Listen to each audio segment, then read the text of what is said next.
Uh, we're each laying in our own box. And Kurt just says, "Man, it's cold. I want a fire in mine." He wants a chimney in his box. So he lights his box on fire with him in it, and we're all in our own box. And his box is burning with him in it. And all I can see is his feet hanging out the back and smoke rolling out the top. He's like, "Yeah, my box is warm now."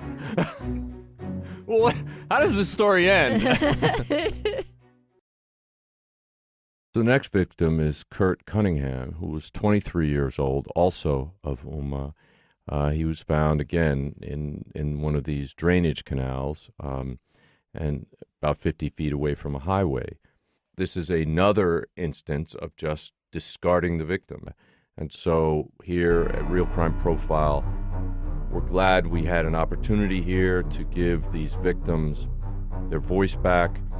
And we would love to hear from our listeners if you could give us more information through our websites or Twitter in order to get these victims their voice again. Hello and welcome to Real Crime Profile. This is Jim Clemente, former New York City prosecutor and retired FBI profiler, also writer-producer on CBS's Criminal Minds. And with me today is... Laura Richards, criminal behavioural analyst, formerly of New Scotland Yard, and advocate, activist, and law changer, and director and founder of Paladin National Stalking Advocacy Service, and also co-creator and producer of the show The Case of JonBenet Ramsey. And I'm Lisa Zambetti. I am the casting director for Criminal Minds, where Jim Clemente is my colleague, and I have a real interest in real crime and the minds that solve those crimes and the friends and family of the victims of those crimes. Well, today we have with us a very special guest. His name is Shawn Lester, and we made a call out in our last episode to see if there were any people who would like to come on to tell us about some of the victims that we discussed in the last case. And we got contacted by Shawn Lester, who wants to tell us about one of his friends. So, Shawn, welcome to Real Crime Profile.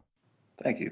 So do you want to tell us who your friend is and why it is that you contacted us? So Kurt Cunningham is a friend of mine. We grew up together. Well, actually, I met him when I was probably 13 years old, all the way to his death. He's a very funny, very original character. Lots of laughter in the beginning stages. Towards the end, there's a lot of anger in his life, but more happiness than anger. That's great. Well, tell us, where were you living at the time? We live home in Louisiana. Okay. Houma. So I've been saying Uma. Sorry. It's Houma, Louisiana. How far away is that from? What's the biggest city nearest to Houma? New Orleans is about 50 miles southwest of New Orleans. So I noticed you don't say Nolans. A lot of my friends who I've met from that city say Nolans. Is that New Orleans, but around here it's called New Orleans. That's great. Okay, thank you for giving us a local perspective on that.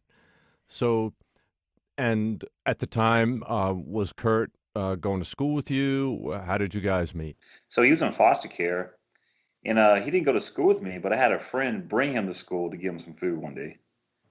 We already knew each other before then, but it's one of his adventures we had with him, because every day was an adventure with Kurt. Really? Tell us about that. We'd stay at my house one night. We'd stay at my friend Ryan's house one night. Then we go, hey, we staying at Kurt's house, which means we're sleeping somewhere on the street. So was he pretty much homeless at the time? I think he stayed in foster care, but we kind of took it to the next level by pretending he was homeless and just not letting him go home or not worried about his foster parents. But as long as I've known him, he never stayed in one place. Really? And so did he not have parents? Do you know what happened to his biological family? Yeah, he does have a mother and a father.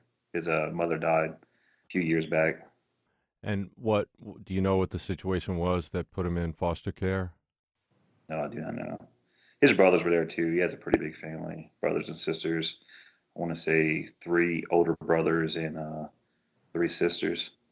Was he close with them, his brothers and sisters? Oh, yeah. So is he where is he in the siblings? Is he like in the middle, or is he? Closer to the youngest, I think his sister Jessica was a year younger than him. Um, total was Ricky, Scotty, Chris, then Kurt for the brother side. The sister side thing is Joelle, Sky, and Jessica. Wow, that is a big family. Yeah. I imagine with such so many kids, it's hard to place all them together. So they were probably separated. And do you recall that at all? Or It could have been what it was. I know at one point with his foster parents, he was staying with Scotty. So I don't know where the other ones were. So what was he like as a person? What were his likes and dislikes, and tell We us. we skateboarded pretty often. He was such a funny guy. Anything he does will make you laugh at first. When we saw probably 14 to probably 19, he was just super funny. Anywhere as we went, we didn't even have to have a destination. As long as we're with Kurt, something funny's going on, something amazing is going to happen. Everybody wanted to hang out with him. Really? So he had a really magnetic personality. Definitely, definitely. He had a lot of worries in his life, but he didn't. It didn't broadcast that way. It broadcasted like just living in the moment. He always lived in the moment. You could say that's a good way of describing it. Right. Was he the joker of the class? I mean, was he sort of always the joker and a lot of laughs? Yeah, he didn't like play practical jokes, but the way he said his words was just very funny. What do you mean? How he would interact with you or how he would talk with you. It was never like a practical joker. It was just more a comedian style, where he could take a pencil and play with it, and you'd be laughing over a simple pencil. So he was, would you say he was quick-witted, or how did he sort of come across to people he didn't know, or how did he interact? And Just makes you laugh. He could not even know you, and before the hour's up, you feel like you've known him for years. Just you feel so comfortable around Kurt. tell me about the place where you guys grew up. Is it really rural? Does everybody know each other? I mean, can you just kind of draw a picture for Yeah, us home. on? It's about 90,000 people back then. Um, Probably four high schools, five junior high schools, a bunch of neighborhoods where people knew each other in the same neighborhood. With Kurt going different foster cares in different places, you would meet a lot of people you didn't know before through Kurt because he knew people across all of Homa. Because some days he'll be on the west side of Homa, some days he'll be on the east side. So for Kurt's travels, it allows new people into your life, and then, they would come and go. They would never stick around for long. So, so this podcast will be heard in as far as London and Australia. People around the world will now know something about Kurt. How do you think he'd want to be remembered? Like, what do you think his best traits are, and what do you think the people of the world should know about Kurt? Happiness, free spirited. His whole family was free spirited. Lots of trouble in your life, but not letting it really control your action, just living in the moment. And and how was he about if somebody else was in need or somebody else was hurting? What was his reaction to a situation like that? Yeah, he had his family, a big family. They stuck together. They help each other out when needed. As a stranger, I wouldn't know the answer to how he helped out strangers. I would like to think he did. Not sure about that scenario, but I know when his his family was around, they helped each other out dramatically. And how about you? How were your interactions with him? Oh, it was great to have him around. If he comes over and he had no shoes, give him some shoes. If you want something to eat, no problem. Give him food. Sleeping overs. He'll stay at my house for a few days and he'll move on to another friend's house for a few days. See, I mean, we have the benefit of having you on Skype, and so we can actually see that you're actually smiling when you're talking about him. Yeah, your face really lights up when you talk about it. Lots of good thoughts. We did have a falling out towards the end, but all my memories of him is very happy. That's great. Well, I mean, when people are in a stressful situation, it is common to have those stressors flare up and can become an issue with friends. But it's great that you have so many great positive memories, and clearly, like Lisa said, your face lights up when you're talking about the good times. Yeah, I was just going to say, were there any sort of significant relationships in his life? I mean, in the months before what happened, were there people that, apart from friends, or not so much? Yeah, he had a girlfriend, and that was kind of the big change of his life when they split up. His whole attitude changed after that. Whole different person. How long were they together for? I'm not sure, 3, 5 years. Wow. Yeah. So it was pretty significant. I mean, that's quite a long time to be with someone. And at that age, it's kind of, you're quite impressionable, aren't you, on your first sort of few serious relationships? Yes, very much for him. That was the love of his life. I contacted her this morning. She may be able to get in touch with y'all. I don't know if y'all are able to get in touch with her. Oh, yeah. That would be great. When did they meet? Oh, I'm not sure. It's probably 14 or 15. So they knew each other for a long time. Oh yeah. They would split up probably 2 years before his death. And you think that was sort of a turning point, and things went downhill for him after that? Yeah, for me, that's how I seen it. Once they split up, it was definitely downhill for him. They kind of worked it out, but it was never a good scenario. They fighting every day. Were they living together for the time they were together? Yeah, yeah. At one point, they was living together for a good while. After they split up, of course, they was not together, but they would come back together here and there. Right. And so, in terms of what was going on for him mentally with the breakup, do you think he sort of was spiraling a little bit in terms of not having an anchor with her, and that it describes sort of what was going on for him? Yep, that's how I see it too. For him, that was everything he wanted was in her. But for her, it didn't seem that way at the end. So she was the one that broke it off, did she? I believe so. I can't speak for her. But when if they met when they were they both 14 or 15 at the time that they met? I think she's a year older than him, maybe two. But still, they were both fairly young. So what happens sometimes is people grow up a little bit and they change. They develop differently, and that can sometimes break up childhood sweethearts. Did they have any children together? No children. It would seem to me that, for Kurt, somebody who was in and out of foster care, had so many different homes, that he probably wanted to have his own home, his own family, his own place. And I mean, did you get a sense of Yeah, that? at one point he was working, guess he was a tacker. It was like a welder's helper. And man, he was gun ho at that point. They was together. He was working like 14-hour days. I didn't hear from him for like 2 months and didn't even know he was working. And he was trying to get his own place with her. I don't know what happened with that job, but yeah, at that point he was solid on working on that, making that happen. What other kind of jobs did he do? I'm curious as to, the things that he was into or could do. Kurt, wasn't much work he did do. A lot of times, he didn't have a job. It just at that point, um, he was working solid for a few months, but most of his life he didn't have a job. Mm.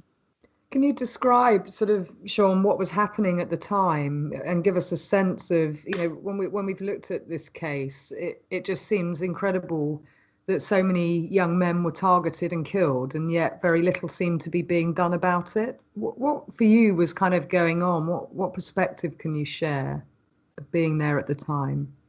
So at first, Kurt was missing, and it wasn't too uncommon for him to go a few days or even a week without me hearing about him or other friends of mine not hearing from him.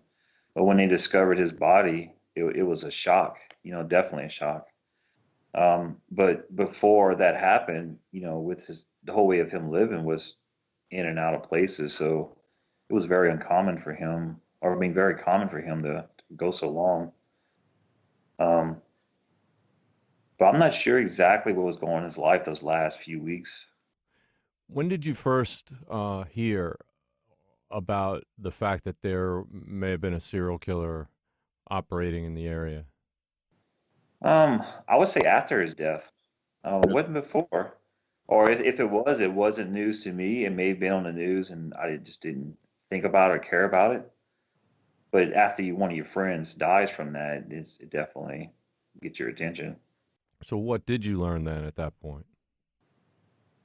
At first, it wasn't much details. The police officer actually took one of my friends in, thinking he had something to do with it. I went to the police station with him and help him stay out of trouble because they were just trying to find anybody to blame it on at first. Really? Yeah, there's, well, I wouldn't say blame it on, but take anybody and try to find any clues. Did they take any DNA samples? They put him in an interview room for a few hours, and he wasn't aware of his rights, so he stayed there longer than he should have. And the police were going to bring him downtown. I actually brought him downtown and said to police to kind of let him know that I was there for him too, so he wouldn't be alone in the police station. But he had nothing to do with this. He had nothing to hide. But did they take a DNA sample? Do you know? No, not that I'm aware of, and I don't believe so. He was my friend. He drank a lot of alcohol, so they kind of said that to him that maybe he don't remember doing anything, which is me, but they kind of made him feel that way, so he was getting kind of worried. Yeah, unfortunately, that's a fairly classic way to get a false confession. And it really should not be done by police officers in any circumstances, unless they have specific information about that particular thing. But you know, it's used often in people who do have a lot of issues, substance abuse issues, and maybe also with people who aren't exactly that sophisticated or intelligent or criminally aware, and unfortunately, it can result, for example, in the case of Brendan Dassey, with information that looks like a false confession when in fact it has absolutely nothing to do with being guilty. Right. Well, this sounds like a good time to take a break to hear a word from our sponsors. Hello, it's Jim Clemente and Francie Hakes with a special message about a new show that I'm hosting on Wondery called Locked Up Abroad. In each episode, people tell their harrowing stories of being convicted of crimes and jailed in foreign lands, or kidnapped and held hostage in war-torn countries. These are definitely worst-case scenarios. They're truly frightening situations. Yes, no best cases here. But it is fascinating to hear how they manage to survive these ordeals.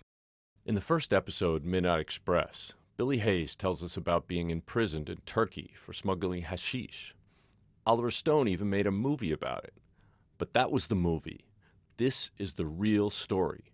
I even had the chance to interview Billy Hayes recently, and he told me the whole story behind the story of how he escaped a Turkish prison. He even told me that he went back to Turkey years later.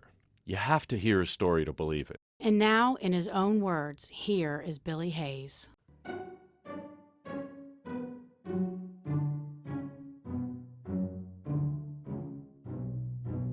So you didn't get the sense that the police thought this was a serial crime. It sounded like it was a one-off.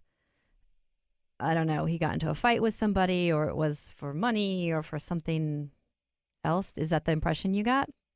Yeah, they didn't give us much details at first. I don't know if the family had more or not, but as friends, we just knew they found his body, and I don't know if they had water or if he was in a ditch, but they didn't know how he got there. They didn't know pretty much anything about it. So I didn't know they connected him right away with the serial killer. But you Well, I weren't know. aware of other young men at the time who had been killed. Yeah, afterwards I was, because they actually found a body probably 15 miles from my house, and it was at his ex-girlfriend's next door to her place of employment. They found a body in a storage facility. And it was really striking close to us. We was getting kind of worried that, maybe a whole lot more. We didn't know what his motive was for attacking people at the time. So, but that was, again, after Kurt was killed? Yes. And so before Kurt was killed, were you aware that there was, a whole bunch of other victims? Like, did you hear that in the news? Were there any protests? Were there any any media conferences or anything? Any words from law enforcement of caution from young men? Anything like that? For me, it was just my friend died, and at the time, it was unrelated. Later on, it may have got more exposure to the serial killer and connected the dots a lot more. But at that time, when the Kurt's death, there wasn't a lot of that. And when did he go missing? Did he actually go missing that you actually noticed it? Do you remember around the So time? I called my friend this morning to confirm my thoughts. He says he was gone a lot longer, but I recall him staying at my friend's house 4 days before he was missing. How did you find out that about his death? If you don't mind sharing. Through another friend. I don't remember which friend it was, but we hung out probably 10, 12 friends in a big group, and one of them caught word saying they found his body. That was the beginning of it. Were you shocked when you heard that? Definitely. Never had a friend came up missing or dead. So it was a first time for me. Like unbelievable. Like I couldn't accept this reality at first. I was thinking maybe they're mistaken, somebody else. Did you have any contact with his family at the time when this happened? They must have been in shock and overwhelmed with this news. No, but the first time I came across his family was at his funeral, and they was upset. Um, all his friends were there. They had a private funeral at first, and the next day they had a public funeral. And I remember the media coming to the public funeral, and they kind of restricted them, blocked them off, told them to get out of here. What did they feel had happened? I mean, were they given any information from the police or? Yeah, I don't know. Like I said, I haven't talked to their family about that. His brother Scotty comes to my house pretty often. We're pretty close friends, but we don't talk about what happened. And then what sort of happened from there on out? Because there were other men that were killed afterwards. I mean, did you feel angry about what was going on, or what was sort of the mood of once you learned that there were other people? There was nobody I knew, so I wasn't worried about it. I know it's kind of mean to say, but it happened to one of my friends. The rest of the people, I have no idea who they are. Um, when we heard that it was gay men or bisexual men, it really threw me for a curve. Well, are you aware of the fact that he also killed men by luring them not because of sex, but he would lure some men, for example, by saying, by showing a picture of a woman saying she wants to have sex with a guy, and this is my wife, and I can't have sex, so I'm just trying to find somebody to have sex with, or something like that. Some stories online, I've heard that from there, but at the time, they didn't say anything other than, what I said earlier about bisexual or gay men, and it was just totally shocking for me. Yeah, As but long as I've known Kurt, never have I heard those words put together with his name in it. Yeah. So, I mean, just for your own um, sanity or whatever, you don't have to think that just because he became a victim of this particular offender that there was any indication of that in his life. But it could very well be that he used a different ruse with Kurt than he used with some of the other guys. Yeah. And he was good at exploiting, people's vulnerabilities, and that's really, manipulating people, what he was doing. And unfortunately, a number of people crossed paths with him at the wrong time. And I think that's the travesty in this particular case, that so many people did, and that he seemed so unassuming that they obviously didn't feel he was a real risk to them, to their safety. But of course, Yeah, with Kurt, he met new people every day, so I'm guessing when Kurt met this person, just same as everybody else he met in his life. Right. I mean, he could have lured him in his truck. Let's go get a beer. Let's go. I mean, it doesn't necessarily have to be the other ways that he lured people in. I'm wondering, can you just describe Kurt physically? We only have this little thumbnail, very blurry picture of him. I can barely see him, but it looks like he just woke up out of bed. His hair is kind of all over the place. And Yeah, he has naturally curly hair. You cannot brush his hair. It never stays down. He used to always wear a little Crown Royal sack to put his change and little knickknacks in. Um, he was fairly skinny, about 5'3", a little bit short, hyperactive. He's sitting down, his legs shaking. He's just super active type of person. Now I have to ask, what's a Crown Royal? Sorry, it's something that it's not in my vocabulary. So can you describe or just say what that is? It's a bag that comes with alcohol. They wrap their alcohol in this bag, particular brand. It's like a velvet pouch, or It's like a blue velvet. Is it? I don't know. Blue velvet pouch with like gold writing on it or something. And like a gold that? string. You got a little gold string on it, and it's at that age, it's very popular to have that, to show that off, kind of like a status symbol in a way. It's kind of cool, was it? Yeah, exactly. Yeah, I'm clearly not very cool because I have to ask what it is. I have no idea. it's from Canada. Do you have any stories you'd like to tell? That you said you guys were skateboarding and things like that. Do you have any stories that you want to tell that would kind of give us a sense of what Kurt was really like? Yeah. I said before, he would sleep at my house and we'll sleep at a friend's house. And it was Kurt's turn. We're sleeping at Kurt's house, so we'll be camping out that night. And it was kind of a cold night. Not really cold, but, by 40 degrees at night. And we're walking down the street in about 15, 16 this time.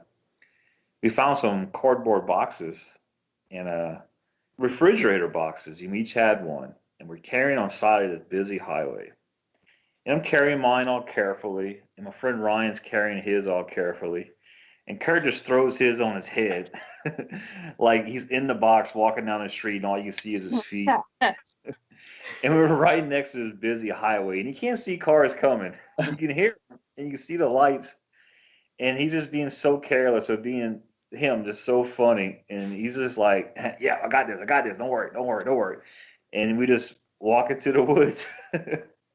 And we put these boxes down, and we're each laying in our own box. And Kurt just says, "Man, it's cold. I want a fire in mine." He wants a chimney in his box. So he lights his box on fire with him in it, and we're all in our own box. And his box is burning with him in it.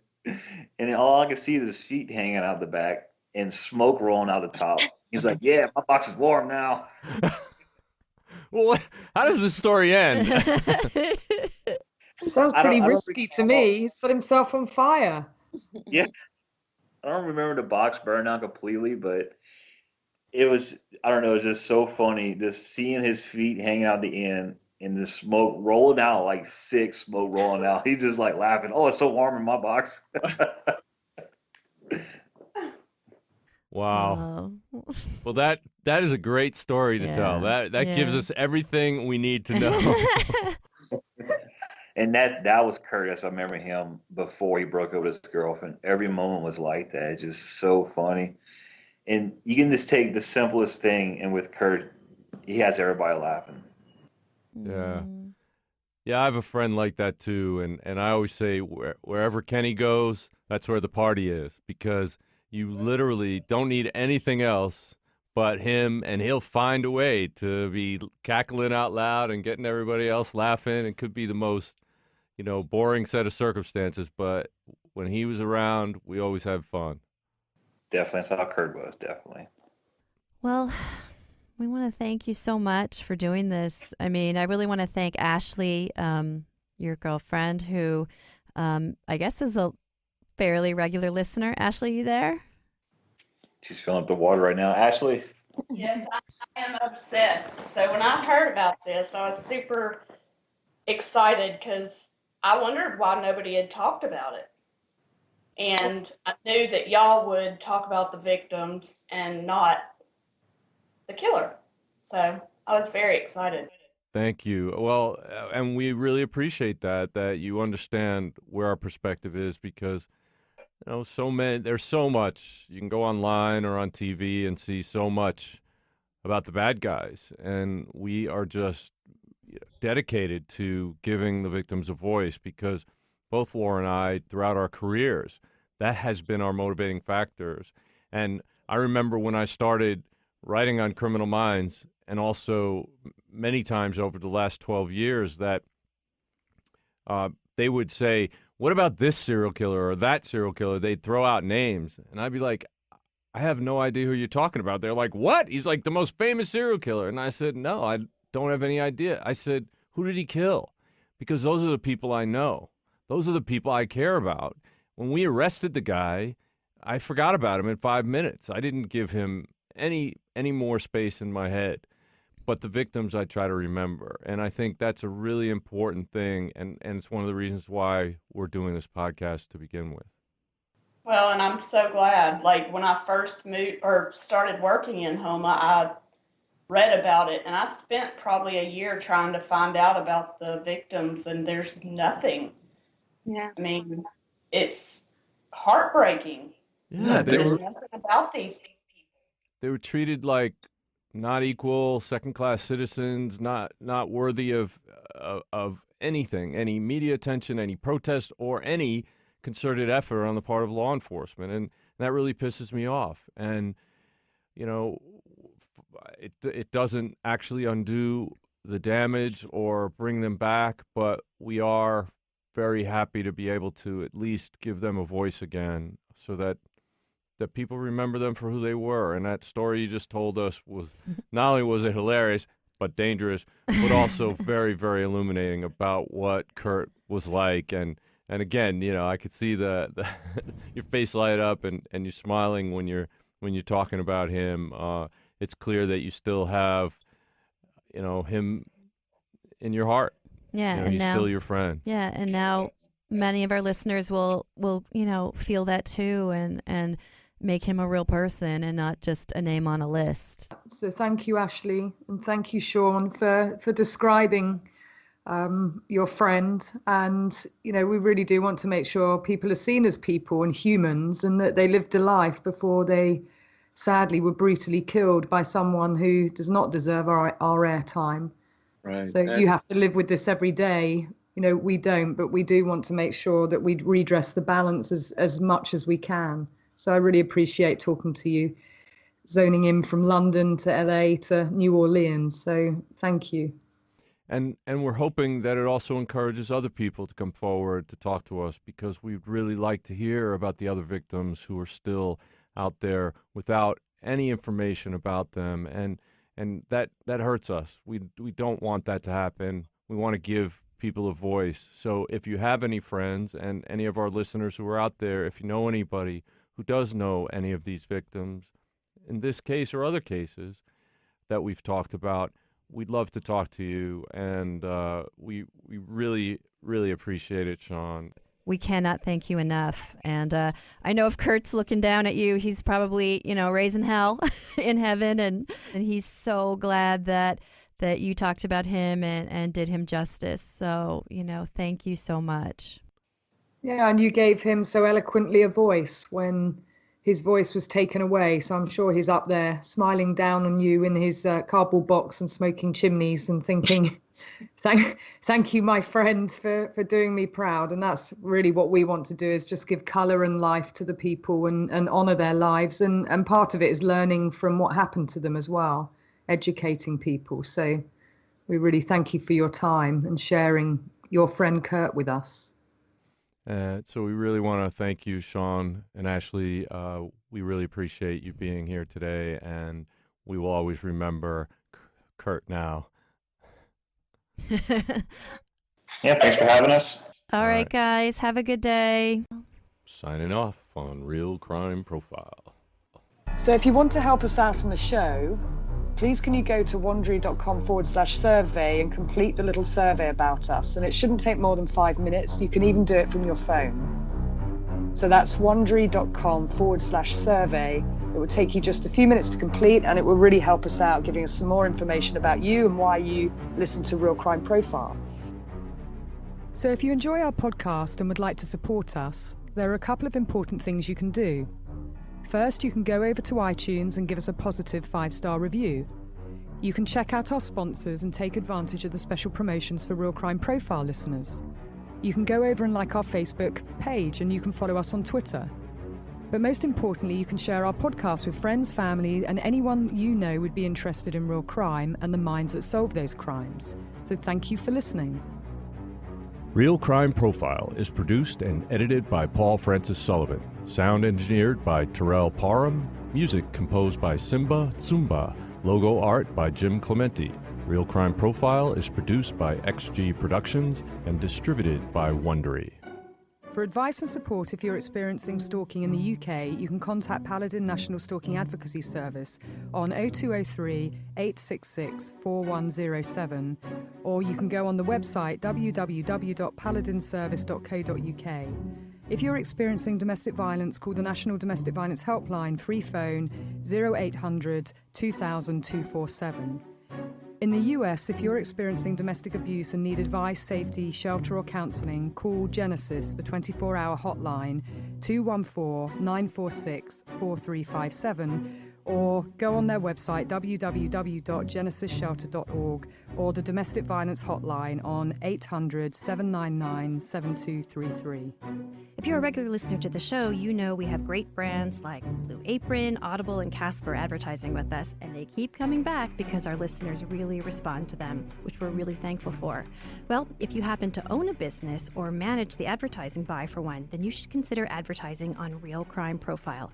Podcast advertising is on the rise, and it's one of the most effective ways of reaching consumers on the go today. So please go to Wondery.com/advertisers. Again, it's Wondery.com/advertisers and get in touch with us. Thanks.